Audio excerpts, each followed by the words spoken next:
السلام علیکم every one. یہ بہت ہی انسپریشنل سٹوری ہے. اگر آپ بھی اپنی دعاؤں میں کسی کی محبت مانگ رہے ہو تو اس ویڈیو کو لازمی دیکھنا. مریم اس رات آسمان کے نیچے تہجد کی نماز ادا کرنے کھڑی تھی. گرمی کے موسم میں وہ جسم بے حد ٹھنڈا ہو رہا تھا. تھر تھر کانپتے جسم نے اس کی ہمت توڑ دی تھی. وہ تھک کر زمین پر بیٹھ گئی. یوں لگا جیسے کسی نے اسے جھکا لیا ہو.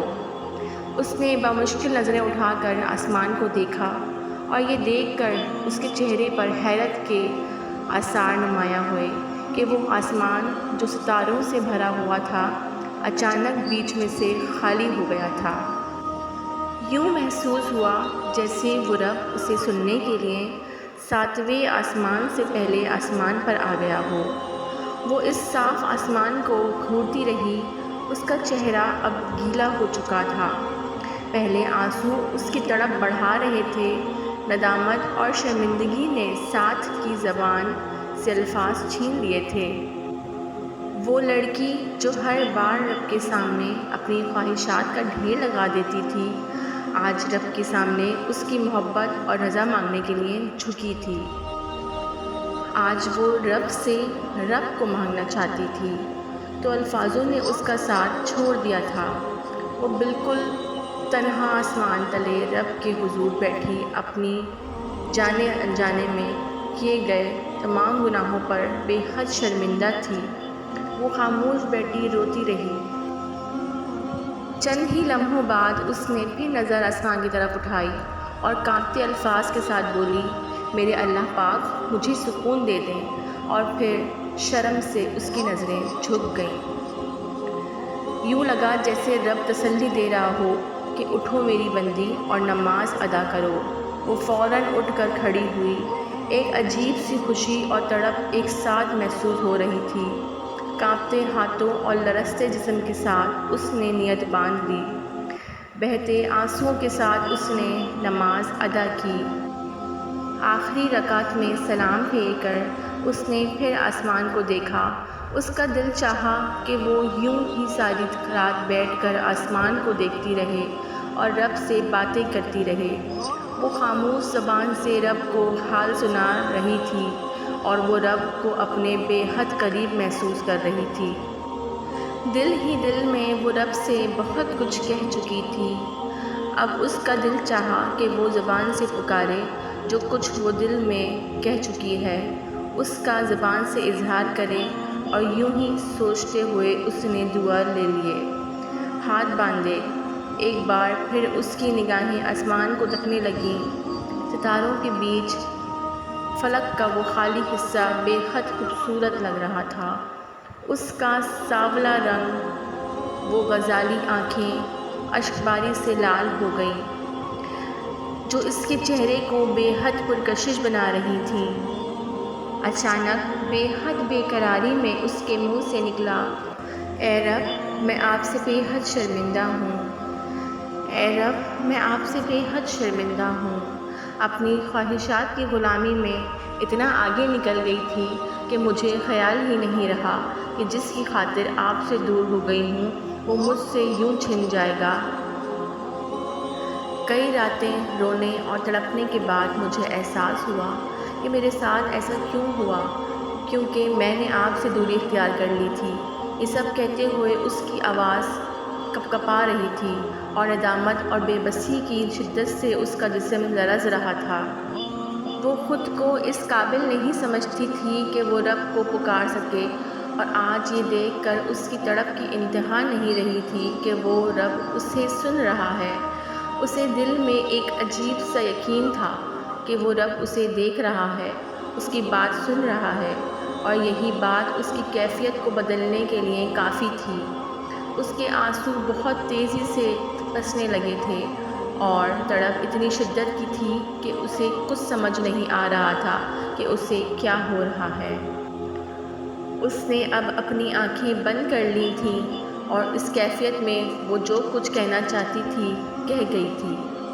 بار بار ایک ہی بات اس کی زبان پر تھی کہ میرے اللہ مجھے کوئی اشارہ مل جائے کہ آپ نے مجھے معاف کر دیا ہے۔ یہی کہتے کہتے اس نے آنکھیں کھولی تو ایک باریک سی روشنی آسمان پر نمودار ہوئی تھی جو اس کی نظر پڑتے ہی غائب ہو گئی تھی۔ وہ اس روشنی کو پاگلوں کی طرح آسمان میں ڈھونڈنے لگی، مگر وہ تو اشارہ تھا، وہی اشارہ جس کی اس نے چاہ کی تھی۔ وہ رب کو اتنی پیاری تھی یہ اسے آج پتہ چلا۔ اس کی خوشی کی انتہا نہیں رہی تھی اور اب اس کا دل چاہا تھا کہ وہ شخص جو اسے ہے چھوڑ گیا تھا ایک بار اس کے سامنے آئے اور وہ اسے بتائے کہ اس نے کیا پایا ہے۔ اس نے اپنی محبت کھو کر رب کو پا لیا تھا، اس نے رب کی محبت پا لی تھی اور اب اسے پرواہ نہیں رہی تھی دنیا کی۔ اس خوشی اور سکون کی کیفیت میں وہ سجدے میں جا گری۔ سبحان اللہ! انسان کی محبت تو صرف ہمیں بے سکون کرتی ہے، سچی اور حقیقی محبت صرف اللہ کی ہے۔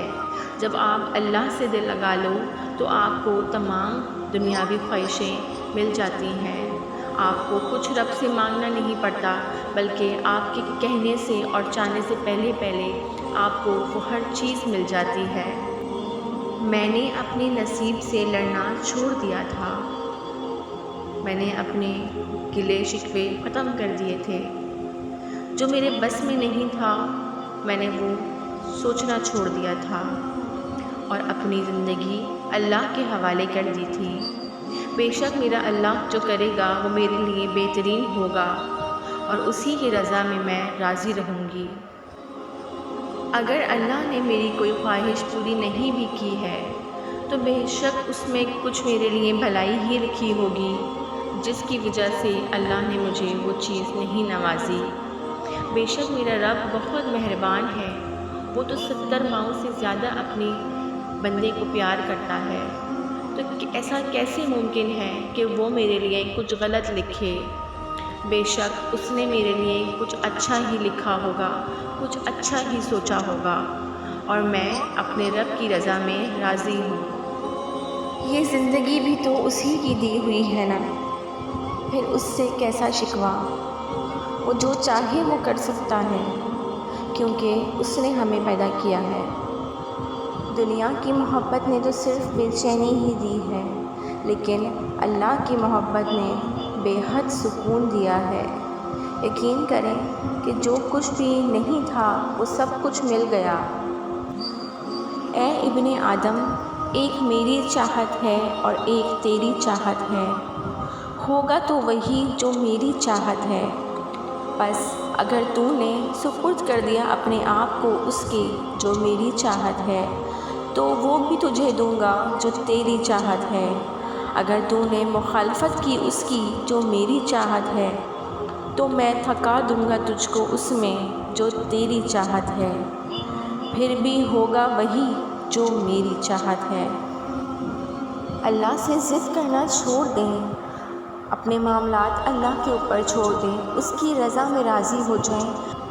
جب آپ اللہ کی رضا میں راضی ہوں گے تو اللہ آپ کو وہ بھی دے گا جو آپ چاہتے ہیں۔ لیکن اگر آپ اللہ کی بات نہیں مانیں گے اور آپ اپنی ضد کریں گے تو اللہ آپ کو تھکا دے گا اس میں، کیونکہ ہونا وہی ہے جو اللہ کی چاہت ہے۔ تو لہٰذا آپ اللہ کو خوش کریں تاکہ آپ کے ہر کام خود بخود ہو جائیں۔ دوستوں، اگر میری ویڈیو پسند آئی ہو تو صدقے جاریہ سمجھ کے ویڈیو کو ضرور لائک کیجیے گا اور چینل کو سبسکرائب کرے گا۔ اپنا ڈھیر سارا خیال رکھیے گا۔ اللہ حافظ۔